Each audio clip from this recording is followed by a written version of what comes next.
For thousands of years, aloe vera has been considered a magical medicinal plant. Even the Aztecs used it as a miracle drug to treat many diseases.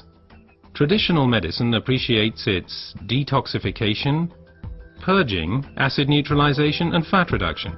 According to modern research, it has a positive effect on blood sugar levels and blood lipid concentration, including cholesterol levels.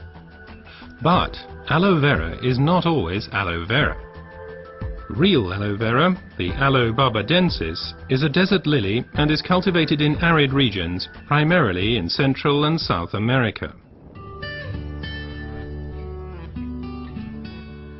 The effects of aloe vera are strongly dependent upon how it is processed, and the differences already begin with how it is harvested. In order to avoid damaging the plant, the leaves should ideally be cut by hand. As the outer skin of the leaf contains poisonous aloin, a substance that protects the plant from animals and has a laxative effect on humans, the skin must be carefully separated from the inner leaf gel. This leaf gel is the most valuable part of the aloe vera plant.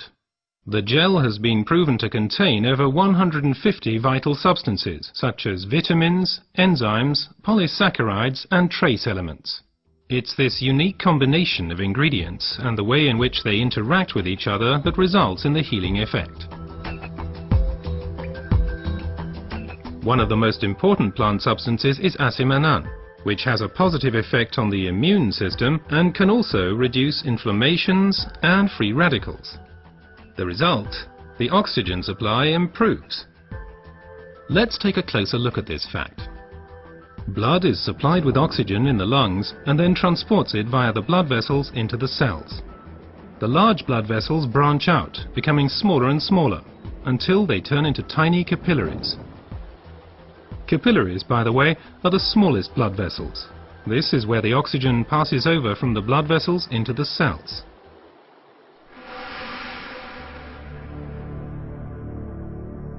Poor eating habits, environmental pollution, stress and increased physical effort weaken our immune system. Free radicals have an easier time of things and can cause microinflammations throughout the body. These inflammations can damage blood vessels and result in a thickening of the fine capillary walls. This swelling constricts the flow of blood, slowing down the blood cells on their way through the capillaries, which, as a result, impedes the oxygen supply.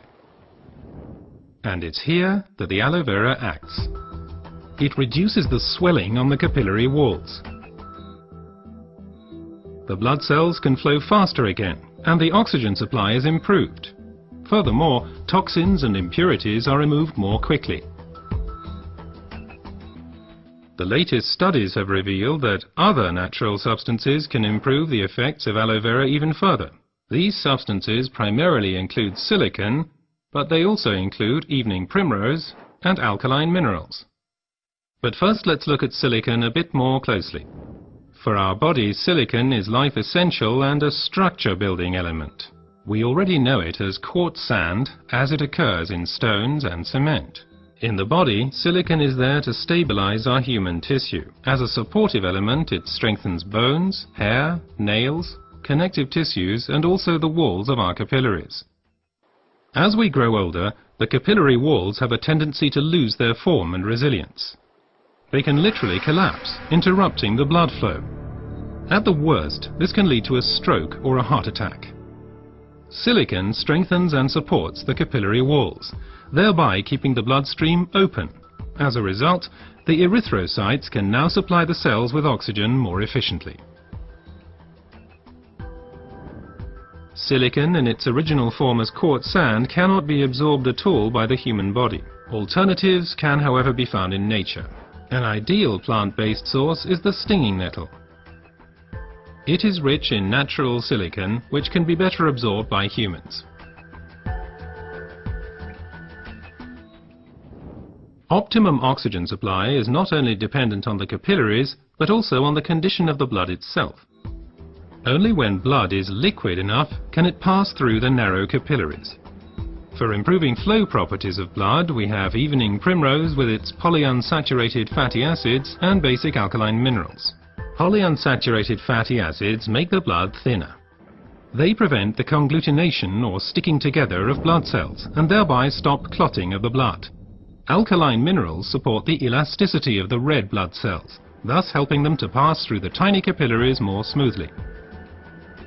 Both help to increase the blood's rate of flow and thus contribute to maintaining an optimum oxygen supply. So let's review the main points again. The supply of oxygen to our cells is a vital prerequisite for our overall health and also helps to safeguard us against serious illnesses. Aloe Vera, with its decongestant effect, improves the oxygen supply. Silicon strengthens the vessel walls and keeps the bloodstream open. Reinforcement comes from evening primrose and basic alkaline minerals. What traditional medicine has known for a long time has now also been confirmed by modern research.